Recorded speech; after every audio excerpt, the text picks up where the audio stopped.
The National Union of Public Service and Allied Workers has announced that it has received a certificate of non-resolution. Hundreds of South African Federation of Trade Unions have been picketing today outside the Public Service Co-ordinating Bargaining Council. They're calling for salary increases, among other demands. Let's get you a live update on the situation. Bring in our reporter, Tshegohaco Moagi. I mentioned the issue of salaries. Tshegohaco, what's the gap between the workers and the employer at this stage? Good afternoon, Tembekile. So the workers are actually calling for an 8% increase, whereas we are now being told that, you know, the companies, the employer, is only offering 3% of what they say that's all that they can afford as government, 3%. You'd know that these unions have got people that are working as police officers, people that are working as nurses, and really just public servant workers. And so if they do go on strike, I mean, this could mean quite a standstill for the country as a whole. But let's bring in Lisiba Tobakale just to give more details about what actually took place in those negotiations. Lisiba, thank you so much for your time. You are, of course, from SAPU, and you were inside with the negotiations.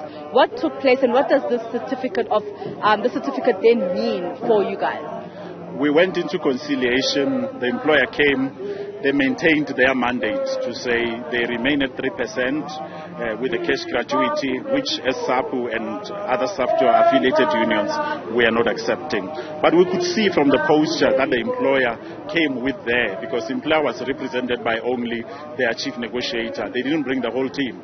That's how much they are taking the workers for granted, because if they were really serious, they would have brought quite a lot of people who would come from different departments under the DPSA to come and try and motivate to say why they cannot do anything in terms of our demands. But we have not seen that. That is clear. The austerity measures are still proceeding. They are still prevalent by this government. So we have received a certificate of non-resolution, which is clear, meaning that now we are going to embark on a process of balloting our members. We are going to have prepare and write down picketing rules in preparation of the strike. So there's going to be a major strike that will occur within the public service, because jointed or united as we are, the unions which are falling under SAFTU, we've got those who are falling under the nurses, those who are falling under Nupsaw and so on, the police, and also those who are under the correctional services. So we are going to embark on a strike, because it looks like that is the only language that this government understands, and which we appreciate that now we are empowered in terms of the law, because that certificate on its own, it gives us a right to start and prepare for a strike, and we really literally go on strike. And we know, as we have seen last year, that's what has happened. Whilst we were busy with our dispute resolutions, other unions went and signed that agreement, and we are calling on them to say they must stop this modus operandi of going to sign this 3% that is here to enslave our workers. We are still calling on the unity to say this is about time that unions in the public sector unite. We leave our badges, we leave our colors, look at the bigger picture. The bigger picture is the workers on the ground, because if any union can sign this 3%, clear that union, it is not a union, it is an employers' organization. So we are saying we believe there are unions, and if there are unions, let them prove to us by not signing the 3%, so that the 21 days can go past at the PSCBC, forcing the employer to come back to the table to renegotiate the offer of 3%, so that we can try to improve the salary increase of our workers.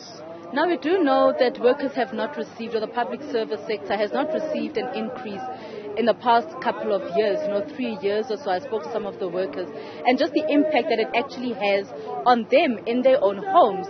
Some of the members that you've spoken to, what have they told you about the impact of having the same salary for 2-3 years on end? Remember, every year medical aid goes up. Because of the medical aid price index, it goes up, and it has went up for 2 years without a salary increase. That is a negative impact. The cost of living, the price of food, the price of fuel, now we have seen that inflation went up and so on. So it really had and has a negative impact in the pocket of the workers. Without a substantiated salary increase, the workers will continue to suffer, and will not allow employees to suffer under our watch.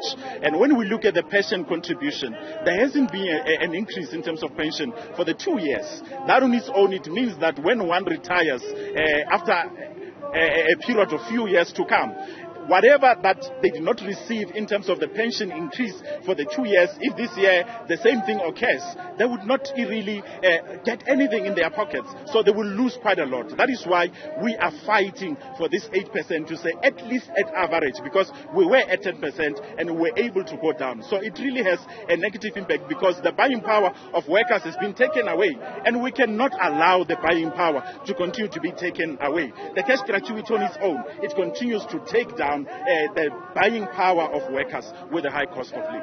Thank you so much, Lisiba Tobakale. Really just giving us details there, Tembegila, about, the plan going forward now. They are now going to brief the members and plan then to actually embark on the strike if the other unions actually do not decide to sign this 3% offer that is on the table.